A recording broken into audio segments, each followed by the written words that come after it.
இன்றைக்கு இஸ்லாத்தின் அடிப்படையை தகர்க்கக்கூடிய, இஸ்லாத்தை விட்டு வெளியாக்கக்கூடிய காரியத்தை பிரச்சாரம் செய்கிறார்கள், மும்முரமாக பிரச்சாரம் செய்கிறார்கள். அவர்கள் சொல்லக்கூடிய காரணங்கள், சொல்லக்கூடிய விளக்கங்கள், கொடுக்கக்கூடிய விளக்கங்கள் பல இருக்கும். இந்த காரணத்திற்காகத்தான் நிராகரிக்க சொல்கிறோம் என்று. ஆனால் அவர்களது இலக்கு, அவர்களது டார்கெட், வைக்கக்கூடிய மெசேஜ் வகையை நிராகரிக்க வேண்டும் என்பது. வகையை நிராகரித்தால் ஒருவன் இஸ்லாத்தை விட்டு வெளியே சென்று விடுவான். அந்த காரியத்தை இன்றைக்கு மும்முரமாக பிரச்சாரம் செய்யக்கூடியவர்களில் ஒருவர் தான் அந்த SLTJ இருக்கிற ராஸ்மின் என்ற சகோதரர். அவர் இஸ்லாத்தை விட்டு வெளியாகக்கூடிய காரியத்தை, பல உண்மைக்கு மாற்றமான விஷயங்களை எல்லாம் கொடுத்து ஒன்றும் தெரியாத சகோதரர்களை, அவர்கள் ஒரு பக்கம் மட்டுமே பார்த்து முடிவெடுக்கக்கூடியவர்களாக இருக்கக்கூடிய சகோதரர்களை தனது பேச்சின் ஆக்ரோஷத்தால் உண்மையை மாற்றி தப்பும் தவறுமாக மார்க்கத்தை சித்தரித்து அவர் இலக்கை அடைய பார்க்கிறார். இஸ்லாத்தை விட்டு வெளியாகாதீர்கள், வகியை நிராகரிக்காதீர்கள் என்று நாம் பிரச்சாரம் செய்கிறோம். சகோதரர்கள், இந்த துன்யா விஷயத்திலே கூட ஒரு விஷயத்தை முடிவெடுக்க வேண்டும் என்றால் நாம் கையாளுகின்ற முறை என்ன? இரண்டு மாறுபட்ட கருத்து இருந்தால் இரண்டையும் பார்ப்போம், பார்த்துதான் முடிவெடுப்போம். ஆனால் இன்றைக்கு அநேகமான சகோதரர்கள், இவர் சொல்வது சரி என்று பின்பற்றக்கூடிய சகோதரர்கள் மாற்று கருத்துக்களை எல்லாம் பார்க்க ரெடியாகவில்லை, தயாராகவே இல்லை. மறுமையை நிர்ணயிக்கக்கூடிய வகையை நிராகரித்தால் இஸ்லாத்தை விட்டு வெளியாக்கிவிடும் என்று எல்லோருமே ஒருமித்து ஏற்றுக்கொண்டிருக்கிற அந்த கருத்தின் அடிப்படையிலே இஸ்லாத்தை விட்டு வெளியாக்கக்கூடிய காரியத்தை செய்கிறோமா இல்லையா என்பதை அவர்கள் மாற்று கருத்தை பார்த்து முடிவு செய்வது இல்லை. மாற்று கருத்தை பார்க்காமல் அவர்கள் முடிவு செய்கிறார்கள். செய்யக்கூடியவர்களாக நிறைய பேர் இருக்கிறார்கள். மாற்று கருத்தையும் பார்த்து அவர்கள் முடிவெடுப்பார்கள் என்று சொன்னால் அது அவர்களுக்கும் அல்லாஹ்வுக்கும் உள்ளது. அவர்களை நாம் கட்டாயப்படுத்துவதற்கு இல்லை, ஆதாரங்களை கொடுப்பதுதான் நமது வேலை. சகோதரர் ரஸ்மின் அவர்கள் எப்படி மார்க்கத்தை எல்லாம் பிரச்சாரம் செய்கிறார் என்பதை இந்த வீடியோவை பாருங்கள். அதாவது உடனே அவர்களின் கயிறுகளும் கைத்தடிகளும் அவர்களது சூனியத்தினால் சீறுவதை போல் அவருக்கு தோற்றமளித்தது. அவங்க எல்லாரும் போடுறாங்களா, மூசா நபி பார்க்கிறாரு, சீருத மாதிரி தோற்றமளிக்குதுங்கிறான். அல்லாஹ் தோற்றமளிக்குதுன்னு என்ன அர்த்தம்? சீரலை வந்து சீர்ற மாதிரி தோற்றமளிக்குது. எது தோற்றமளிக்கு? பாம்பு மாதிரி ஒன்று போட்டுடுவான், பாம்பு சீர்ற மாதிரி இருக்கு, ஆனா பாம்பாது. இவர் என்ன சொல்ல வர்றாரு? அவன் பாம்பு மாதிரி போட்டாலும் பாம்பு தான், நீ நம்பு. எப்படி சொல்ல வர்றாரு?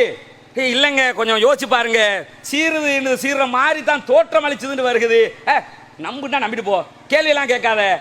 ஏன்னா அதுக்கு பிறகு குர்ஆன்ல சூனியக்காரர்கள் தடியையும் கயிறையும் போட்டது அது பாம்பு மாதிரியான தோற்றத்தை தான் உண்டு பண்ணிச்சு, பாம்பாகவே மாறல, பார்த்து சொல்லுங்க என்ன ரஸ்மின் சொன்னார். இப்படி ரஸ்மின் சொன்னாராம். அதற்கு சகோதரர் இஸ்மாயில் சலஃபி, இல்ல இல்ல அப்படிலாம் கிடையாது, பாம்பாகவே மாறிவிட்டது, நம்புனா நம்பிட்டு போப்பா என்று இப்படி சொன்னாராம். குர்ஆனுக்கு மாற்றமாக குர்ஆனில் தோற்றத்தை உண்டு பண்ண முடிந்தது என்றுதான் இருக்கு. அதற்கு மாற்றமாக இஸ்மாயில் சலஃபி சொன்னதாக உங்கள்கிட்ட பிரச்சாரம் பண்றார். இப்போ இது சகோதரர் இஸ்மாயில் சலஃபி அப்படி சொல்லி இருந்தால் அது குர்ஆனுக்கு மாற்றம் தான். ஆனா அவர் அப்படி சொன்னாரா? இவர் சொல்றதை மட்டுமே கேட்டு, இவருடைய அந்த பேச்சை மட்டுமே கேட்டு உண்மை என்று நம்பக்கூடியவர்கள், ஓ இஸ்மாயில் சலஃபி அப்படிலாம் சொல்லி இருக்கிறாரோ, குர்ஆனுக்கு மாற்றமா தான் சொல்லி இருக்கிறாரு என்று முடிவெடுப்பார்கள். ஆனா அவர் சொன்னது என்ன? இந்த வீடியோ தடிகளை, கம்புகளை போட்டார்கள். ஆனால் அந்த போடப்பட்ட கயிறுகளும் தடிகளும் யுஹையலு இலைஹி அன்னஹா தஸ்ஆ, அது ஓடுவது போல, ஒரு பாம்பு போல அது அவருக்கு தோன்றியது. உண்மையில மாறல, சூனியத்தினால கம்ப பாம்பாக மாற்ற முடியாது. ஆனா பாம்பு மாதிரி காட்டக்கூடிய ஒரு நிகழ்ச்சி நடந்ததாக அல்லாஹ் தஆலா சொல்கிறான். யாருக்கெல்லாம் பாம்பு மாதிரி தெரிஞ்சிச்சுன்னு கேட்டா, சகோதரர் இஸ்மாயில் சலஃபி அவர்கள் குர்ஆன்ல உள்ளதை உள்ளபடியே சொல்றார். அதை மாத்தி அவர் சொல்லாததையெல்லாம் குர்ஆனுக்கு மாற்றமாக சொன்னது மாதிரி உங்களிடத்துல ஒரு படம் பிடித்து காட்டி மார்க்கத்தை தவறாக வகியை நிராகரிப்பதற்காக ரஸ்மின் அவர்கள் பிரச்சாரம் செய்கிறார்கள்.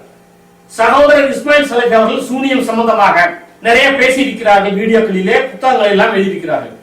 அதில இருந்து யாராவது எல்லாத்தையும் தேடி பாருங்க, எங்கேயாவது அவர் பாம்பாகவே மாறிவிட்டது, சூனியக்காரர்கள் தடியையும் கயிறையும் போட்டோன்னா பாம்பாகவே மாறிவிட்டது என்று பேசி இருந்தாலோ எழுதியிருந்தாலோ கொண்டு வரலாம். ஓப்பன் சேலஞ்சா சொல்றோம். அவர் அப்படி பேசவும் இல்லை, சொல்லவும் இல்லை. இப்படி ஏன் இதெல்லாம் ரஸ்மின் ஏன் இப்படி எல்லாம் சொல்றாரு தெரியுமா? சொல்றது என்ன காரணம்? இல்லைன்னா வேலை போயிடும்.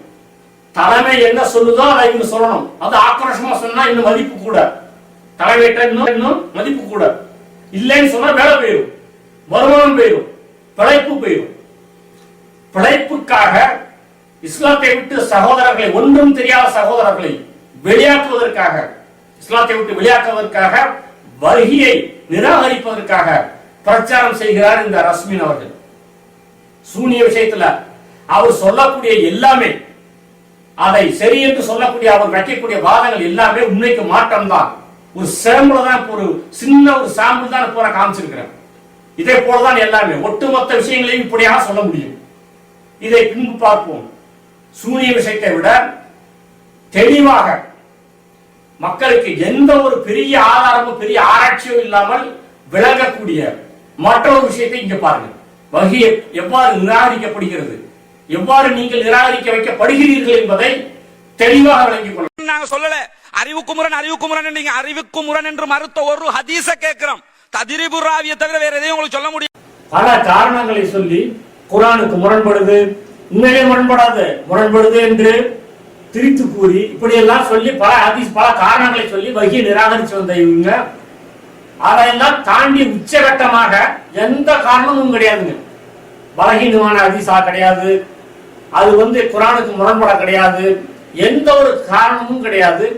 இவர்கள் தனக்கு சரியாக தெரியவில்லை என்று வஹியை குர்ஆனிலே ஒரு ஹதீஸை காட்ட முடியுமான்னு கேட்கிறாரு. இவரு பகுத்தறிவுக்கு முரண் என்று நாங்க மறுத்த ஒரு ஹதீஸை காட்ட முடியுமான்னு கேட்கிறாரு. இந்த வார்த்தை, இவர்கள் மறுத்த அந்த வார்த்தை குர்ஆனில 3 நேரடியாக இடம் பெறுதுங்க. 50 ஹதீஸ்ல இடம் பெறுது. இவர் எதற்காக இந்த பிழைப்பை செய்யணும்? தனது வருமானம் போய்விடும் என்பதற்காக, தனது பிழைப்பு கெட்டுவிடும் என்பதற்காக இதற்கு வேற ஒரு பழப்பை தேடிக்கலாமே. இந்த பழப்பை விட்டுட்டு குர்ஆனை ஹதீஸை நிராகரிக்க சொல்வதற்காக இந்த வேலையை செய்யக்கூடிய ரஸ்மின் அவர்கள் தனது தொழிலை மாற்றிக் கொள்ளலாம். குர்ஆனையும் ஹதீஸையும் சொல்லக்கூடியவர்களை இவர் எவ்வளவு கேவலப்படுத்தியிருக்கிறார் தெரியுங்களா? கேவலப்படுத்துவதாக நினைத்துக் கொண்டு இவரோட நன்மைகள் எல்லாம் வாய் வழங்கி இருக்கிறார். யார பார்த்து சொல்றாரு? குர்ஆன்ல இருக்குன்னு சொல்லக்கூடியவங்களை பார்த்து கேட்டார்ல. நாங்க ஒரு ஹதீஸை மறுத்த ஒரு ஹதீஸை காட்ட முடியுமான்னு காட்டுறோம். புகாரில் ஒரு 7-8 இடத்துல வருது.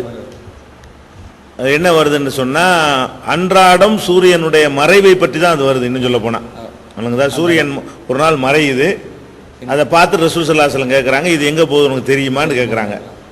அவர் தெரியலன்றவுடனே ரசூல் ஸல்லல்லாஹு அலைஹி வஸல்லம் செய்கிறாங்கன்னா, இது அல்லாஹ்வுடைய அரசுக்கு கீழே போகுது, சஜிதாச்சமோ அப்போ திருப்பி வரும், மேற்கால உதிக்கும்ங்கிறாங்க. இப்போ இந்த ஹதீஸை பொறுத்த வரைக்கும் நம்ம இதை நம்ம சரியான ஹதீஸ்ன்னு நம்ம ஏற்றுக்கிற மாட்டோம்.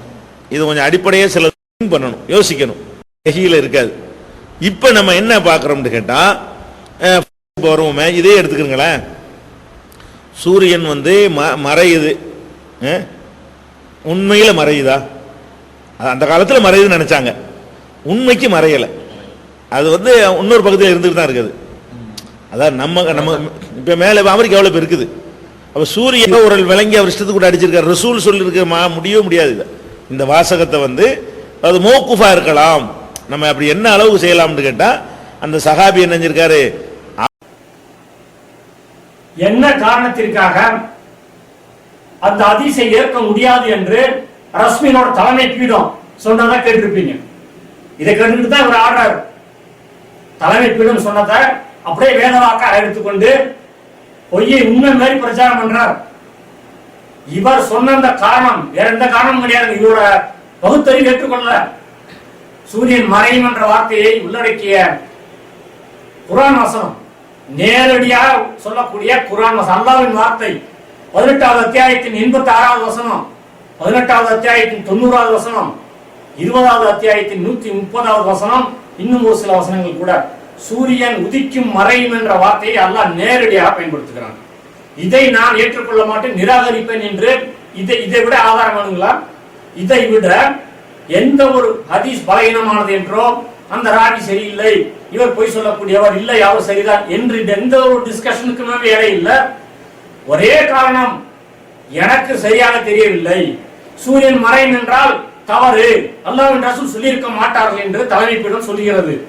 ரஸ்மின் சொல்றார், பகுத்தறிவுக்கு முரண் என்று நாங்கள் மறுத்த ஒரு ஹதீஸை காட்ட முடியுமா? குர்ஆன் வசனமே மறுக்கப்படுது. புகாரில போய் தேடி பாருங்க, நெட்டு பார்க்கக்கூடியவர்களாக இருந்தால் புகாரி ஹதீஸ்ல போயிட்டு சூரியன் என்ற வார்த்தையை அடிங்க, 50-100 ஹதீஸ் தொழுகையை பற்றி பேசக்கூடிய பலவேறு விஷயங்களை பேசக்கூடிய பலவேறு ஹதீஸ்கள் 50-100 ஹதீஸ்கள் வரும். எல்லாம் ஆதாரப்பூர்வமான ஹதீஸ்கள், குர்ஆன் வசனம், இவைகளை எல்லாம் மறுக்கிறார்கள். இப்போ நம்ம காமிச்ச கிளிப்ல யாருக்கு சந்தேகம் இருந்தால் முழுமையாக பார்க்க வேண்டும் என்றால் என்ன, அப்படி ஒரு பிரெயின் வாஷ் மாரி அவங்கள்ட்ட சொல்லப்படுது, முழுமையாக பாருங்கள், கட் பண்ணி கொடுக்குறாங்க, நீங்கள் போய் முழுமையாக பாருங்கள், 3 மணி நேரம் உட்கார்ந்து பாருங்க அந்த வீடியோவை. எந்த வீடியோ?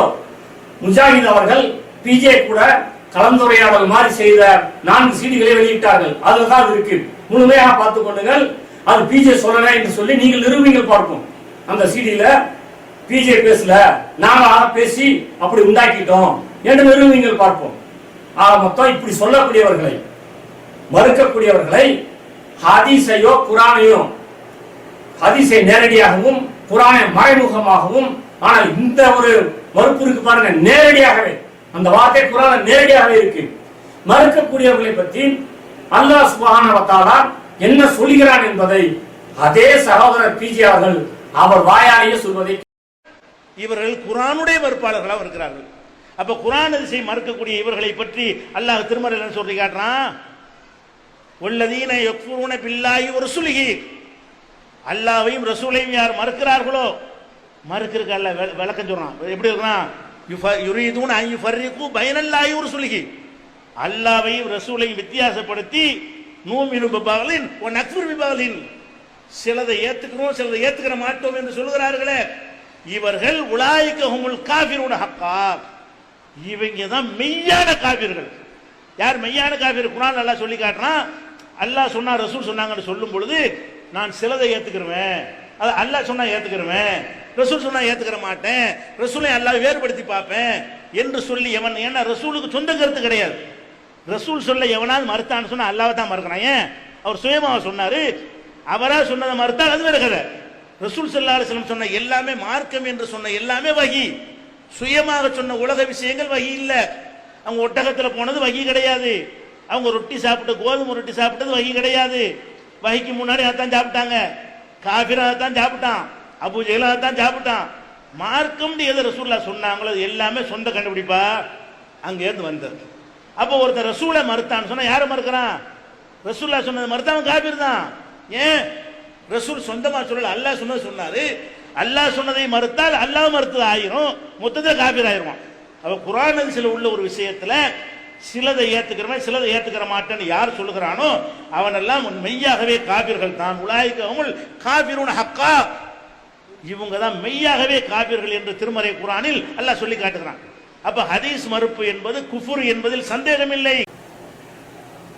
சகோதரர்கள் இவ்வளவையும் பார்த்ததுக்கு பின்ன இல்ல எனக்கு அது சரியாதான் தெரியுதுன்னு சொன்னா அது அவர்களுக்கும் முன்பே நான் சொன்னது போல அல்லாஹ்வுக்கும் அவருக்கும் உள்ளது. ஆனால் அவர்கள் என்னென்ன காரியங்களை செய்வார்கள் என்பதை பட்டியலிடுகிறோம். வஹியை மறுக்கக்கூடிய காரியம், இரண்டாவது எல்லாமே இஸ்லாத்தை விட்டு வெளியாகக்கூடிய காரியங்கள், பாரதூரமான விஷயங்கள். இரண்டாவதாக முஸ்லிமை பார்த்து முஸ்லிம் காஃபிர் என்று சொல்லி தன்னைத்தானே காஃபிராக்கி கொள்ளக்கூடிய வேலை. ஒரு முஸ்லிமை பார்த்து காஃபிரோ அல்லது காஃபிர் என்றோ முஷ்ரிக் என்றோ சொன்னால் அவர் அப்படி இல்லாத பட்சத்தில் திரும்பி வந்து சொன்னவரை அது காஃபிராக்கி விடும் என்பது நபிமொழி. அந்த அடிப்படையிலே சர்வசாதாரணமாக இந்த ரஸ்மின் முஷ்ரிக் என்றும் காஃபிர் என்றும் குர்ஆனிலே உள்ளதை சொல்லக்கூடியவர்களை பார்த்து சர்வசாதாரணமாக சொல்ல ஆரம்பித்திருக்கிறார். அந்த காரியத்திலே தன்னைத்தானே காஃபிராக்கி கொள்ளக்கூடிய செயல். மூன்றாவது, மார்க்க அறிஞர் சொல்வதை அல்லாஹ் சொல்வதை பார்க்காமல் ஓரங்கட்டி வைத்துவிட்டு ஒரு மார்க்க அறிஞர் சொல்வதை அப்படியே பின்பற்றக்கூடியவர்களை அல்லாஹ் சூரா தௌபாவிலே இணை வைக்கக்கூடியவர்கள் என்று சொல்கிறான். யாரு? மார்க்க அறிஞர்களை கண்ணை மூடிக்கொண்டு அல்லாஹ் சொல்வதை பார்க்காமல் இவர் சொல்வதை அப்படியே பின்பற்றுகிறார்களே அவர்களை அவன் இணை வைக்கிறார்கள் என்று சொல்கிறான். அந்த செயல், இப்பேற்பட்ட பாரதூரமான செயல்களை செய்வதற்கு சகோதரர்கள் தயார் என்றால் அது அவர்களுக்கும் அல்லாஹ்வுக்கும் உள்ளது. அல்லாஹ்வை பயந்து கொள்ளுங்கள். வேறொரு சந்தர்ப்பத்திலே இன்ஷா